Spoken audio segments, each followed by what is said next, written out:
আসসালামু আলাইকুম। প্রিয় দর্শক, অন্য মঞ্চের আলাপচারিতায় আপনাদের সকলকে আমন্ত্রণ জানাচ্ছি। আজকে সবচেয়ে বড় খবর হিসাবে দেখা দিয়েছে যে আমাদের প্রধানমন্ত্রী তারেক রহমানের স্ত্রী জোবায়দা রহমানের কাজিন একজন ব্রিটিশ নাগরিক আইরিন খানকে বিএনপি সরকার আমাদের জাতিসংঘ সদর দপ্তরে যে পার্মানেন্ট মিশন আছে সেখানে তাকে রাষ্ট্রদূত হিসাবে নিয়োগ দেওয়া হয়েছে প্রতিমন্ত্রীর মর্যাদায়। প্রতিমন্ত্রীর মর্যাদায় আইরিন খানকে নিয়োগ দেওয়াটা মোটেই বড় কিছু না। আইরিন খান ইতিমধ্যে মোটামুটি যে পরিমাণ পরিচিত এবং তার যে প্রমিনেন্স, তাকে মন্ত্রী হিসাবে নিয়োগ দিলেই হয়তো বা আরো উপযুক্ত হতো। ভারত যেমন দীনেশ ত্রিবেদী সাহেবকে দিয়েছে, সেটা বড় বিষয় নয়। আইরিন খানকে নিয়োগ দিয়ে কি তারেক রহমান সাহেব নেপোটিজম করলেন, মানে আত্মীয়কে নিয়োগ দিলেন? আমি সেটাও মনে করি না। আইরিন খানের যে যোগ্যতা, সেটা আসলে এই ধরনের যোগ্য লোককে নিয়োগ দিলে কিন্তু সেটা নেপোটিজম হয় না।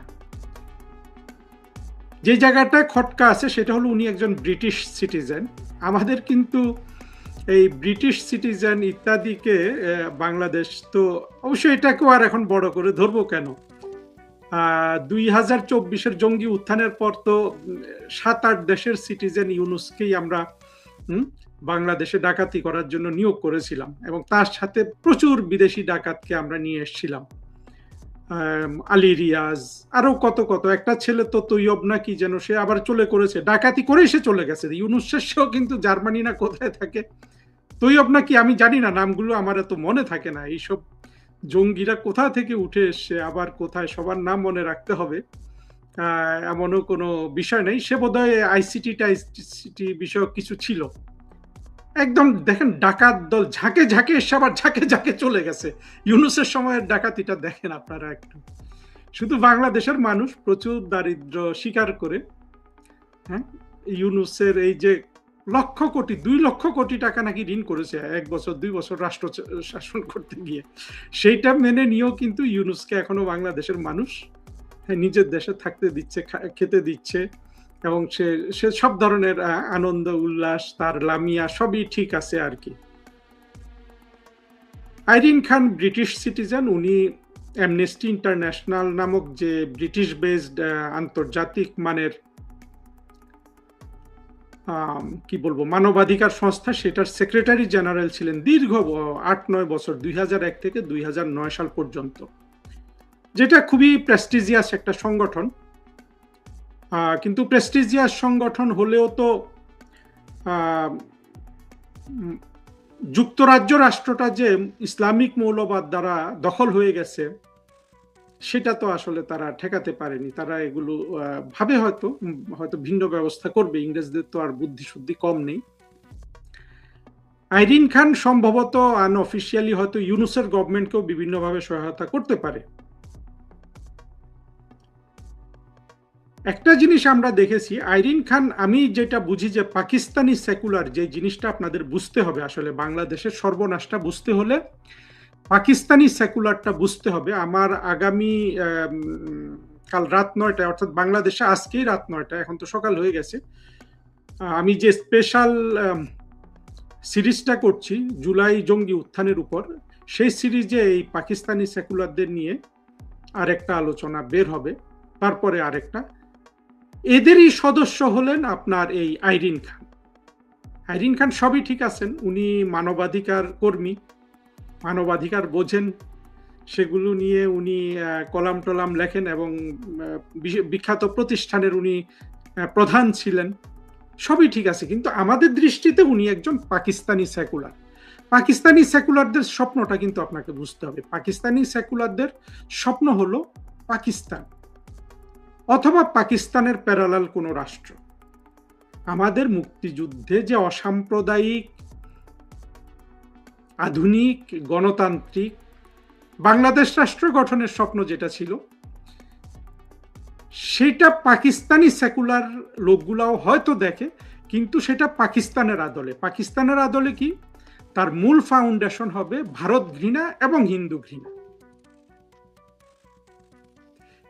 এই জোটেরই একজন নাগরিক হলেন আমাদের নাগরিক বাংলাদেশে তো বলা যাবে না, ব্রিটিশ সিটিজেন আইরিন খান, এবং তাকে জাতিসংঘের সদর দপ্তরে দেয়া হয়েছে। এটা আইরিন খানের জন্য একটা বড় প্রাপ্তি। উনি তো অনেক বড় বড় পজিশনে ছিলেন, তারপরেও একটা দেশের রাষ্ট্রদূত হিসাবে জাতিসংঘের সদর দপ্তরে বসা, চাইলে বিভিন্ন দেশের মন্ত্রীদের সাথে বৈঠক করতে পারা, ইউএস সেক্রেটারি অফ স্টেট, এইভাবে বড় বড় লোকের সাথে ওইখানে ফর্মালি অনেক কথাবার্তা বলার। ছোট ছোট অনেক কমিটি হয়, কমিটিতে থাকলে সেই জায়গায় আবার সাপোর্টের জন্য এই বড় বড় দেশের অনেক সময় প্রেসিডেন্টদের সাথেও দেখা হয়ে যায়, পিআরদের। অনেক হোমরা চোমরাদের সাথে নতুন করে আপনার কথা বলার সুযোগ হয়। এটা যেমন আইরিন খানের জন্য একটা বড় সুযোগ, আবার তারেক রহমানের জন্য একটা বড় সুযোগ যে 2024 থেকে বাংলাদেশে যে মানবাধিকার লঙ্ঘন শুরু হয়ে গেছে, যেটা ইতিহাসের সেরা বলতে পারেন। এটা আমরা একবার দেখেছিলাম 2001 সালে তারেক রহমান তো না, তখন বেগম খালেদা জিয়া সরকার আসার পর, হিন্দু নিধন, আওয়ামী লীগ নিধন। 2024-এ এটা মোটামুটি আওয়ামী লীগ নিধন, হিন্দুদের নিধনটা হয়তো বা কম হয়েছে। অনেকে এটা মানতেই চায় না, হিন্দু নিধন বলে যে না, এরা আওয়ামী লীগ করে দেখে এদেরকে নিধন করা হচ্ছে, হিন্দু হিসাবে নিধন করা হচ্ছে না। তো এখানে নিশ্চয়ই বুঝতে পারছেন আইরিন খান জাতিসংঘের, অবশ্য ইউএন নিউ ইয়র্কের অফিসে মানবাধিকার নিয়ে আলোচনা কম হয়, সেটা আলোচনা হয় জেনিভাতে, সেটা নিয়েও কথা বলবো। সেখানেও একজন হোমরা চোমরাকে নিয়োগ দেওয়া হচ্ছে বলে খবর এসছে। আইরিন খান কিন্তু তারেক রহমানের সরকারকে নিশ্চিতভাবে আপনার সহযোগিতা করতে পারবে। আর মানবাধিকার বলুন, ইত্যাদি বলুন, এগুলোর বিষয় তো বুঝতেই পারছেন যে আসলে জাতিসংঘ এইসব হলো আসলে কোনো বিষয় না। জাতিসংঘ ইত্যাদি যদি সত্যিকারের মানবাধিকার নিয়ে এদের যদি জেনুইন আপনার খোঁজ খবর থাকতো তাদের মধ্যে, বা আপনি যদি তাদেরকে সত্যিকার অর্থে তাদের উপর আপনি আস্থা রাখতে পারতেন, তাহলে তো ওই যে অস্ট্রিয়ান নাগরিক ভলকার টুর্ককে দিয়ে ইউনুস এত বড় জালিয়াতি রিপোর্ট বের করতে পারে না, পারতো তো না। ফলে যেটা আওয়ামী লীগকে বুঝতে হবে যে জাতিসংঘ বলুন, যেখানেই বলুন, যোগ্য লোক অনেক কিছু করতে পারে, যেটা আওয়ামী লীগ সরকার মোটা দাগে ব্যর্থ আর কি যোগ্য লোক নিয়োগ দিতে। এখানে আসবো, আরো অনেক কথা আছে, আসলে কথার তো শেষ নাই। তারেক রহমান যোগ্য লোক নিয়োগ দিয়েছেন, ওনার সরকার মানবাধিকার লঙ্ঘন করে যাচ্ছে, আওয়ামী লীগ নিধন করে যাচ্ছে, ইউনুস নিধন করেছে। এই যোগ্য লোকগুলো এখন আওয়ামী লীগের বিএনপি সরকারকে নিশ্চিতভাবে ভালোভাবে ডিফেন্ড করবে জাতিসংঘে, এটা প্রত্যাশিত। সেখানে নাকি আবার দ্বিতীয় ডেপুটি চিফ অফ মিশন হিসাবে নিয়োগ দিচ্ছে ওয়াহিদুজ্জামান নামে এক বিএনপি অ্যাক্টিভিস্টকে। এটা যেটা হবে, আইরিন খান এবং ডেপুটি চিফ অফ মিশন, এরা তো দূতাবাস কিভাবে চলে এগুলো জানে না। ফলে দূতাবাস তারও নিচের যেসব ফরেন সার্ভিসের অফিসাররা থাকবে তাদের উপর অনেকটা নির্ভরশীল থাকবে। এবং সবসময় আসলে রাষ্ট্রদূত এইরকম রাজনৈতিক নিয়োগ দিলে, অন্তত ডেপুটি চিফ অফ মিশন যদি ফরেন সার্ভিস থেকে করে, তাহলে রাজনৈতিক সরকারগুলো একটু ভালো সুবিধা পায়। এই জায়গায় বিএনপি একটু হয়তো রিস্ক নিয়েছে। সেখানে সঞ্চিতা হক নামে একজনকে নিয়োগ দিয়েছিল বলে শুনছিলাম, তাকে আবার ওরা একেবারে কম্বাইন্ডলি এটার বিরুদ্ধে ক্যাম্পেইন করছে, বিএনপি জামাতের যারা যারা অ্যাক্টিভিস্ট আছে, ওই জন্য বোধহয় ওই নিয়োগটা বাতিল করে এই ওয়াহিদকে দেয়া হয়েছে। সরকারি অফিসারদের হয় কি, সরকারি অফিসারদের আপনি কখনো দলীয় হিসাবে খুব একটা বিবেচনা করে লাভ নাই। আবার দেশের প্রয়োজনে আমার মতো তো কেউ আসবে না। আমি তো কখনোই দলীয় ছিলাম না, আমি যেখানে কাজ করছি সব জায়গায় আমার অন্যরকম ছিল, কিন্তু সেটা ভিন্ন জিনিস। তবুও এই ক্যাম্পেইনের কাছে রাজনৈতিক দলগুলা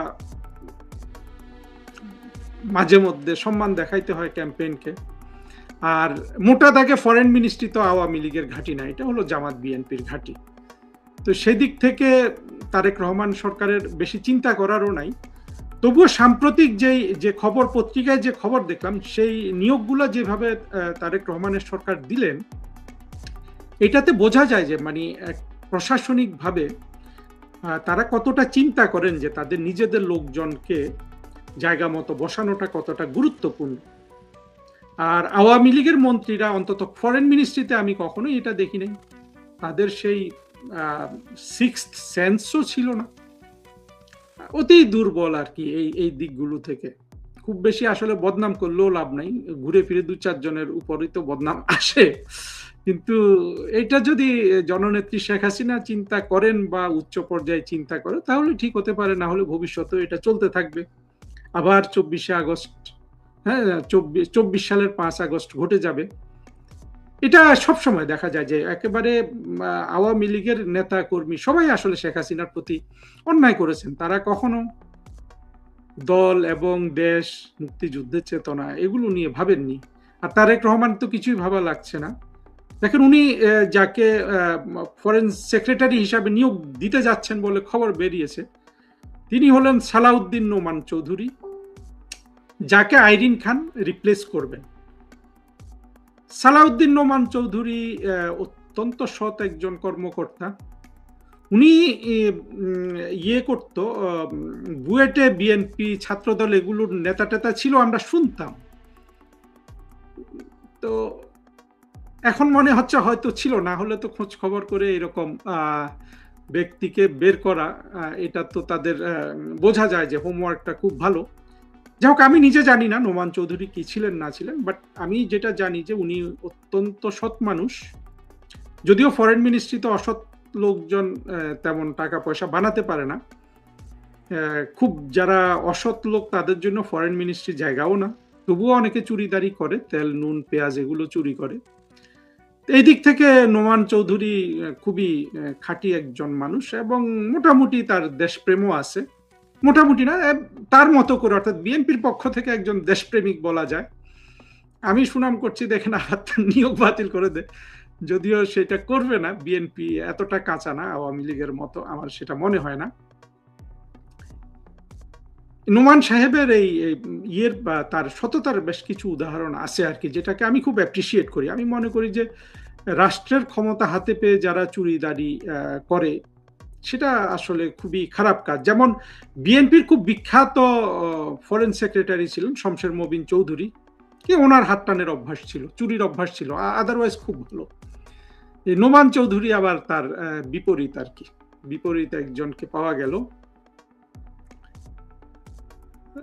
নোমান চৌধুরীর সাথে আরো অনেক ঘটনা আছে, সেগুলো বলে আসলে এই ভিডিওটা দীর্ঘ করতে চাই না, ওটা আরেক আলোচনা করব, চুরিদারি নিয়ে হয়তো একদিন। আমি আসলে ফরেন মিনিস্ট্রি, ফরেন সার্ভিস, কূটনীতি এসব ব্যাপারে বেশি বেশি আলোচনা করব। আসলে আমাদের একটা ভবিষ্যতে মুক্তিযুদ্ধের পক্ষে শক্তির জন্য এই জায়গাটা ভালো করে আসলে তৈরি করা দরকার। তো আশা করি আপনারা শুনতে থাকবেন আর কি, একটু সহযোগিতা করবেন, এই ভিডিওগুলা সব জায়গায় দিবেন। মাঝে মধ্যে লম্বা হয়ে যায়, কথা তো ছোট করে বলা যায় না, আর আমি তো আসলে বোঝেনি, এই জায়গায় তো আমি পারঙ্গম না। তারপরে এখন যে ফরেন মিনিস্টার, ফরেন সেক্রেটারি আছে আসাদ আলম সিয়াম, তাকেও দিল্লিতে নিয়োগ দেওয়া হচ্ছে হাই কমিশনার হিসাবে। এটাও কিন্তু বিএনপি সরকারের জন্য একটা ভালো নিয়োগ আমি মনে করি। আসাদ আলম সিয়ামও যোগ্য মানুষ, নরম সরম, ভদ্র, কিন্তু রেসপন্সিবল অফিসার। আর একজনকে নিয়োগ দিল ইউকেতে হাই কমিশনার করে, উনি সর্বশেষ আওয়ামী লীগ সরকারের সময় এই সালাউদ্দিন নোমান যেখানে আছেন এখন, আইরিন খান যেখানে যাচ্ছেন সেখানে ছিলেন, আব্দুল মুহিত। তাকে ইউনুস ডাকলো শেখ হাসিনার রাষ্ট্রদূত হিসাবে, পরে ডেকে আবার তারাই ফরেন সার্ভিস একাডেমির রেক্টর করেছিল। পদটা সম্মানিত, বাট অত বেশি গুরুত্বপূর্ণ না। আমি ব্যক্তিগতভাবে গুরুত্বপূর্ণ মনে করি, কারণ ওইখানে আমাদের তরুণ ডিপ্লোম্যাটরা তৈরি হয়। মুহিত সাহেবও ভদ্রলোক। এগুলো কিন্তু সবাই কিন্তু বিএনপি পন্থী কিন্তু যোগ্য কর্মকর্তা। মুহিত সাহেব আবার প্রফেশনালও বলতে পারেন, কারণ তারা তো আওয়ামী লীগ সরকারের সাথে যোগ্যতার সাথে কাজ করেছে।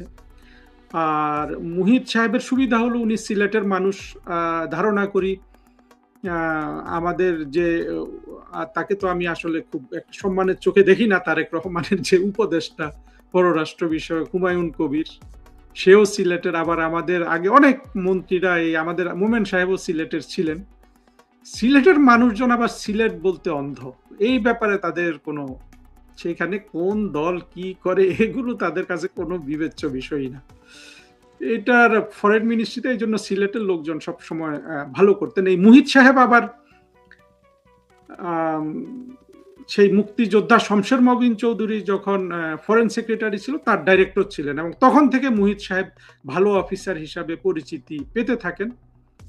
এবং আমি বুঝতে পারি, যেটা বোঝা যায় সেটা হলো যে আমাদের ইউকেতে যে কমিউনিটি আছে এটাকে হ্যান্ডেল করা আসলে খুবই কঠিন, এত বড় একটা কমিউনিটি। এবং এটার যে এখানে অনেক হোমরা চোমরা, অনেক দুইজন তো গিয়ে মন্ত্রী এমপি হলো এবারে, মালেক এবং এই হুমায়ুন কবির তারেক রহমানের সাথে গিয়ে এই জায়গাটা আসলে চালানোর মতো যোগ্য লোক তো খুব কম আছে।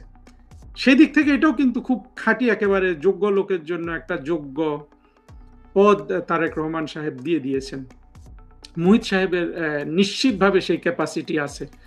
এই ইউকের মতো, ইউকেতে যেই বিশাল আমাদের যে বড় কত 0.5 মিলিয়ন তো হবে, বেশিও হতে পারে, যে কমিউনিটি, তার মধ্যে আবার সিলেটি বেশি। তো মুহিত সাহেবের নিয়োগটাও কিন্তু তারেক রহমানের বা বিএনপি সরকারের পার্সপেক্টিভ থেকে দেখতে গেলে অবশ্যই একটা ভালো নিয়োগ হয়েছে। আরেকটা নিয়োগ হয়েছে যেটা হলো রিয়াজ হামিদুল্লাহ, দিল্লিতে যে হাই কমিশনার আছে, খবর এসছে যে তাকে জেনিভাতে ইউএন এর যে অফিস আছে জেনিভাতে, সেই অফিসের, সেটাও আমরা বলি পার্মানেন্ট মিশন, সেখানে স্থায়ী প্রতিনিধি বা রাষ্ট্রদূত হিসাবে নিয়োগ দিচ্ছে।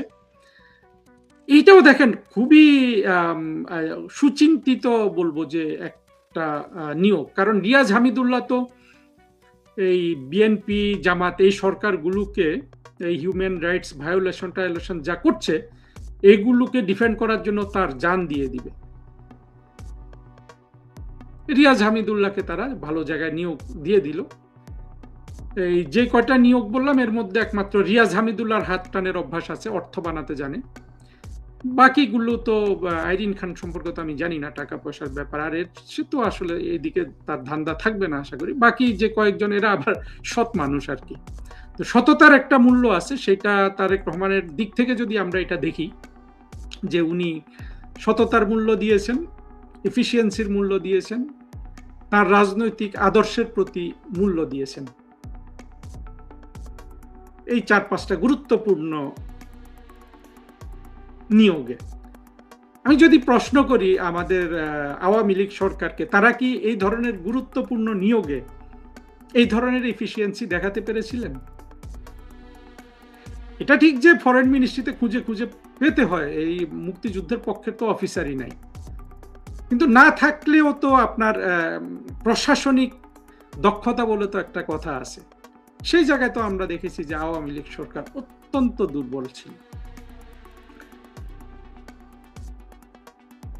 যা হোক, এই আলোচনা অনেক দূর টেনে নেওয়া যায়, এই আলোচনাগুলো আমি চালিয়ে যাব যাতে সবাই জানতে পারেন। আর আমাদের ভবিষ্যতে মুক্তিযুদ্ধের পক্ষ থেকে যারা মন্ত্রী হবে, যারা এমপি হবে, যারা দেশ চালাবে, তারা যদি আমার আলোচনাগুলো নিয়মিত শিখে ভবিষ্যতের জন্য তারা কিছু চিন্তা ভাবনা বের করতে পারে, তাহলে আসলে এই আলোচনাগুলোর সার্থকতা আছে, নতুবা তো কিছুই নাই।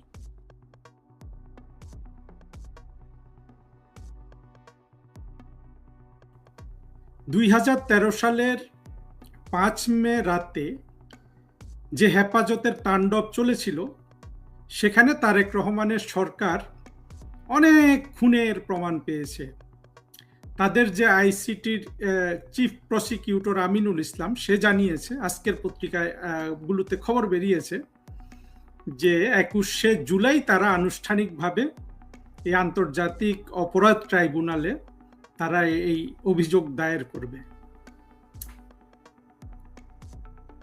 মজার বিষয় কি জানেন, তারা যাদেরকে অভিযুক্ত করতে যাচ্ছে তার মধ্যে মহিউদ্দিন খান আলমগীরের নাম আছে। মহিউদ্দিন খান আলমগীর ছিলেন তখন ওই সময়ের স্বরাষ্ট্রমন্ত্রী। যারা ভেতরের খবর জানে তারা জানে যে সবার আগে ওই দিন ভয়ে মহিউদ্দিন খান আলমগীর পালিয়েছিল। কোন মহিউদ্দিন খান আলমগীর? যাকে টেনে অনেক কষ্টে জনতার মঞ্চে আনা হয়েছিল 1996 সালে। এই কিছুদিন আগে আমাকে এক ভাই বললেন যে মহিউদ্দিন খান আলমগীর কিন্তু জনতার মঞ্চে আসতে চায় নাই, পরে তো সেই হিরো হয়ে গেছে জনতার মঞ্চে। তাকে জোর করে টেনে আনা হয়েছিল। এবং মহিউদ্দিন খান আলমগীর হলেন জিয়াউর রহমানের খুব ভক্ত।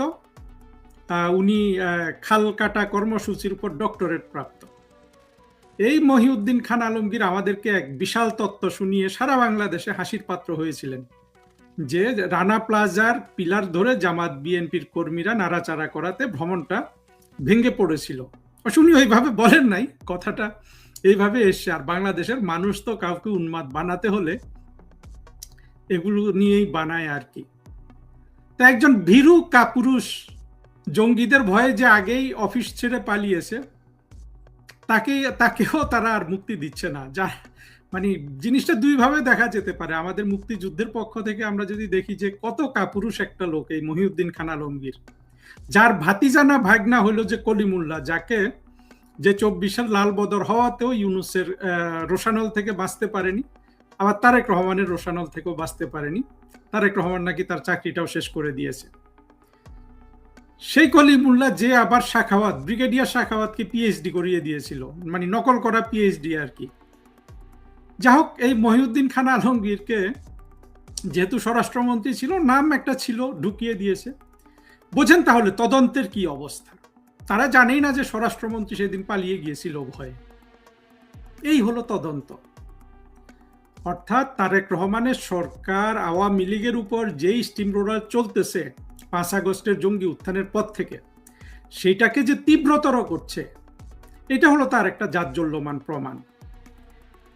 সত্য কথা হলো 5 মে 2013 সালে কোনো খুনাখুনি হয় নাই ওইখানে। এত ইফিশিয়েন্টলি এই জঙ্গিগুলাকে বের করে দেওয়া হয়েছিল। আমি সবাইকে জঙ্গি বলছি না, অনেক নিরীহ মাদ্রাসার ছাত্র ছিল, কিন্তু এর উদ্যোক্তা তো জঙ্গিরা। সেই দিন রাতে এই অপারেশন ফ্লাশ আউটে কোনো হতাহত হয় নাই। খুন হয়েছে জঙ্গিদের দ্বারা এবং পুলিশেরও হতে পারে। সেটা হলো পরের দিন সকালে যখন যাত্রাবাড়িতে এই জঙ্গিরা যেই পথে পালায়, ওইখানে রিইনফোর্সড হয়েছিল, জঙ্গিরা এসে খুনাখুনি করেছে। আমরা তো দেখেছি যে যাত্রাবাড়ির ওই এলাকা কিভাবে আওয়ামী লীগ জঙ্গিদের সূতিকাগার হিসাবে গড়ে তুলেছে। এবং যার খেসারত কিন্তু 2024-এ কিন্তু এই আওয়ামী লীগের সরকার দিল এবং পুলিশও দিল। সেখানে অনেক পুলিশকে মেরে, যা এগুলো আমরা জানি যে পুলিশ মেরে টাঙ্গিয়ে রাখার মতো অমানবিক কার্যক্রম করেছে। কিন্তু সত্য কথা হলো যে 5 মে 2013 সালে কোনো ধরনের খুনের ঘটনা ঘটে নাই। অর্থাৎ খুন তো না, আপনি যদি একটা সরকারি এইরকম আপনি যদি অপারেশন চালান যারা দেশকে ধ্বংস করার জন্য সামিল হয়েছে, সেখানে তো খুন মৃত্যু ঘটতেই পারে। সেরকম মৃত্যুও কিন্তু ঘটে নাই। এবং পরবর্তীতে অধিকারের আদিলুর রহমান 63 জন বা 62 জন এরকম একটা লিস্টে আমি দেখেছিলাম, এটার অনেক কিছু দেখেছিলাম, বের করেছিল যে এগুলো নাকি মারা গেছে। পরে দেখা গেছে যে প্রতিটা তালিকার প্রতিটা নাম ছিল ভুয়া। বোঝেন, সেই জায়গায় তারা প্রমাণ পেয়েছে, খুনের ঘটনা প্রমাণ পেয়েছে। শেখ হাসিনাকে তো দিবেই, সাথে সাথে আরো তখন পুলিশের আইজিপি যারা ছিলেন, র্যাব বা পুলিশের অনেকজনকে দিচ্ছে আর কি, এই মামলায় জড়াচ্ছে। আসলে 5 মে হেফাজত কাণ্ডে ছিল আমাদের বাংলাদেশের মানে দেশপ্রেমিক আইন শৃঙ্খলা বাহিনীর একটা সাকসেসফুল অপারেশন। সেই অপারেশনটা কিন্তু ওই দিন ব্যর্থ হয়ে যেত। খুব মনোযোগ দিয়ে খেয়াল করবেন, তখন কিন্তু বাংলাদেশের সেনাবাহিনী প্রধান ছিল বাংলাদেশের সেরা জঙ্গিগুলোর মধ্যে একটা, ইকবাল করিম ভূঁইয়া। চিন্তা করেন, আওয়ামী লীগ সরকার, ইকবাল করিম ভূঁইয়া। আমরা তো শুধু জেনারেল ওয়াকারের কথা বলি, ইকবাল করিম ভূঁইয়ার মতো একটা চরম জঙ্গিকেও কিন্তু আওয়ামী লীগ সরকার সেনাবাহিনী প্রধান করে রেখেছিল, এবং ইকবাল করিম ভূঁইয়া ছিল অনেক বেয়াদব টাইপের একটা লোক। এটা আমি অনেক জায়গায় শুনেছি, প্রধানমন্ত্রীর সাথে বেয়াদবি করত। ইকবাল করিম ভূঁইয়াকে সেদিন শেখ হাসিনা নিযুক্ত না করাতে এই কাজটা সফল হয়েছিল। যদি সেনাবাহিনীকে সেই দিন কাজে দিয়ে দেয়া হতো তাহলে কিন্তু 2024 পর্যন্ত আমাদের অপেক্ষা করতে হতো না। কারণ হেফাজতের ওরা যেই ফোর্স নিয়ে ঢাকায় এসেছিল, পুরো উদ্দেশ্যটা কিন্তু ছিল যে বাংলাদেশ দখল করা, এবং সেই জন্য এই ভয়ে কিন্তু মহিউদ্দিন খান আলমগীর এবং সরকারের আরো অনেক মন্ত্রী পালিয়ে গিয়েছিল। তখন কারা জেগেছিল জানেন? শেখ হাসিনা জেগেছিলেন, সৈয়দ আশরাফুল ইসলাম জেগেছিলেন, আর আমাদের পুলিশ কর্মকর্তারা জেগেছিলেন। হ্যাঁ, বিজিবির ভালো ভূমিকা আছে, র্যাবের ভালো ভূমিকা আছে। এই যে প্রতিটা দেশপ্রেমিক সংগঠনকে তারেক রহমানও একই কায়দা চাচ্ছে যে ধ্বংস করে ফেলা। ফলে এই অভিযোগগুলো এরা করছে। তবে আমি মনে করি যে এগুলো তাদেরকে শুধু পৃথিবীর চোখে হেয় করবে। তারেক রহমানের সরকারকে কিভাবে জঙ্গিবাদের উপর তারা নির্ভরশীল, জঙ্গিবাদকে কিভাবে ভয় পায় সেইটা প্রমাণ করছে। দেখেন, তারেক রহমান বলছে যে আমার হাড্ডি যারা ভেঙে দিয়েছে তাদের প্রতি আমি প্রতিশোধ নিতে চাই না, কিন্তু হেফাজতের কাণ্ডে কেউ মারা যায়নি, সেখানে উনি প্রতিশোধ নিচ্ছেন। তার মানে কি? মানে হলো যে বাংলাদেশে জামাত, হেফাজত, স্বাধীনতা বিরোধী যারা 1971 সালে জেনারেল নিয়াজির হাত ধরে আত্মসমর্পণ করেছিল, তারেক রহমান হয় তাদের কাছে অসহায়, নতুবা ইচ্ছে করে অনেক চালাকি করে তারেক রহমান এগুলো করাচ্ছে আওয়ামী লীগকে ধ্বংস করার জন্য। 2024 সালের এত বড় আঘাতের পর আওয়ামী লীগ ধ্বংস হয় নাই। আওয়ামী লীগকে গত 2 বছর যে অত্যাচার নির্যাতন করা হচ্ছে তখন ধ্বংস হয় নাই। এই 2 বছরের 1 মাসের সমান নির্যাতন যদি আওয়ামী লীগ বিএনপিকে করতো, ওই 17 বছর 16 বছরে বিএনপির কিন্তু চিহ্ন বাংলাদেশে থাকতো না। তারেক রহমান আজকে বলতে পারতেন না যে আল্লাহ আমাকে ক্ষমতা দিয়েছে। কি দম্ভ! আওয়ামী লীগ কিন্তু সে নির্যাতন করে নাই। এখন তারেক রহমানরা এই ধরনের মিথ্যা বানোয়াট জঙ্গিদের এজেন্ডা বাস্তবায়ন করে স্বাধীনতা বিরোধী 1971 সালের ঘাতক দালালদের পক্ষে কাজ করে তারেক রহমানের সরকার কতদিন টিকে থাকে, এইটা দেখার জন্য কিন্তু আমি ভীষণ আগ্রহের সাথে